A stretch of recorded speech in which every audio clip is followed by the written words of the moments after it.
Wow. Wow. So we play these games for a reason, and this is why. 27-24, the final. Notre Dame comes out on top. Yet again, I can't help but feel partially responsible. I think it's pretty well established now. Marcus Freeman is a big key to this. Riley Leonard's a big key to this. Me picking against Notre Dame is a big key to this. Not to take all the credit in the world, but how do they do this without me tonight? In all seriousness, there's a thing called will to win. And you've been around sports long enough, you kind of see it, and you know when a team has it, Notre Dame's got it. So there were a couple of things that we keyed on coming into this game. One of them was turnovers, which I will still maintain is a total randomized stat.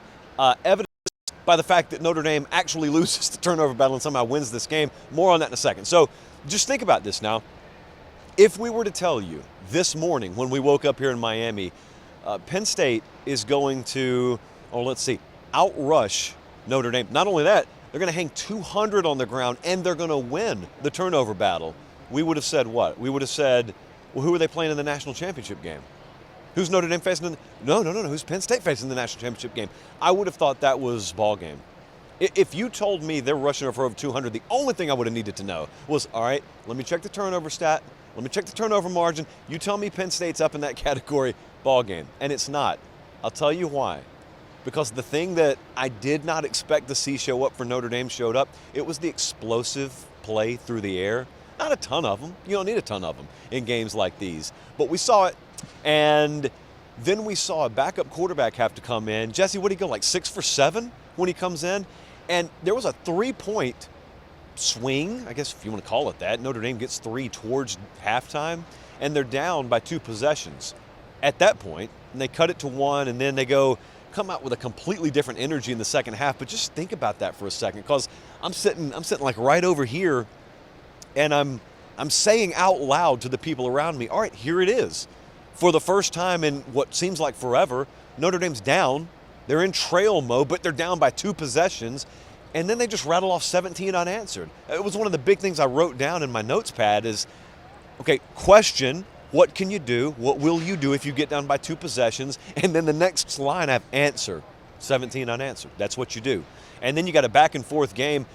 It's too soon for me to tell you 5 Chalai Classic, 4.5 Chalai Classic. It was a really, really good one.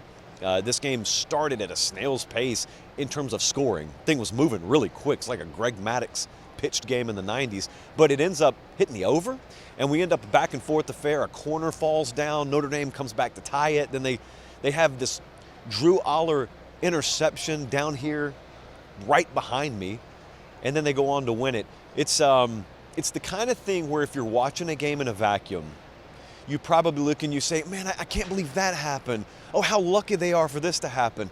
And I know how you feel. I feel that way when I watch games in isolation sometimes. But if you watch Notre Dame all year, you see that there are themes and familiar trends. And I don't know, man, there's something about will to win. It's why, despite the fact that you can run all the modeling you want to, I know, because we do. We were in a simulation on every game. Despite the fact that you do all that, there's a reason why, this stuff I'm standing on grass. That's where they play football instead of paper, because that stuff matters. You can't quantify that, but that stuff matters. So Marcus Freeman's going to take this team to Atlanta. Got a few days. Get rested up, get healed up as much as you can. The old adage, no one's 100% this time of year. I don't even know that they're 90% at this point. But when you think about the amounts of injuries just stacked and stacked and stacked on top of each other that this team's dealt with all year, and they're about to play for a national championship, I want to present that because I know what the talking points will be out there amongst some. And it'll be, man, Notre Dame kind of fell backwards into this, didn't they? They played Georgia with their backup quarterback, and then they come into this one, and you can make all kind of excuses. I don't know what they will be. But the reason I present that is because the counter evidence on the Notre Dame side of things to me is even higher. Because as much as you want to say this or that, I'm going to sit here and say, dude, think about the amount of injuries they dealt with. This should have been the team that was the layup for you. This should have been the team that you got when they were out of gas, and then someone says, well, yeah, you played Notre Dame, but you played them banged up. Yeah, you played them banged up, and then they still beat you. Georgia, and then they still beat you, Penn State. So there are a lot of excuses that can be made. I've got to give them a lot of credit, man. They're going to be, it looks like, depending on who they play, an underdog either way. of varying size. Ohio State, Texas, as I'm talking to you, are still yet to play. But the Notre Dame side, despite what happens in that game, can't give effusive enough praise for them. And it's also, it's a team that's now won in several different kinds of ways, just in this postseason alone. Think about the other side, though. I'm talking to you. We just came out of James Franklin's press conference. It was a really somber vibe. It always is when someone's season comes to an end in this kind of setting, but there are a lot of guys on that team that will not be back. A familiar theme when you play at this level. You're always going to have guys, playing for the last time. But we always talk about windows in college football. And when you got a 12-team playoff, it's a little different, because if you think about your window as how many times can we be in playoff contention, I mean, Penn State could be in playoff contention every year. Having said that, if your goal is to win a championship, Penn State had a very, very favorable draw in this tournament, and they got to the semifinals because thus far they had taken care of business. They had Notre Dame on the ropes tonight. They did not get the job done. And now Drew Aller, he'll be back. I assume he'll be back. But a lot of the other guys that were responsible for Penn State making a run this deep, going to the Big Ten championship game, beating SMU, getting all the way to the semifinal, they won't be back. Offensive line, a lot of pieces on defense. And so you got to retool. They did not have a wide receiver catch a pass in this game. And to be honest, I say that and I'm not even shocked because we knew Warren and the running backs were by far their biggest passing threats. Like, there were several scenarios tonight where I thought they could have won, and that be what we see on the stat sheet.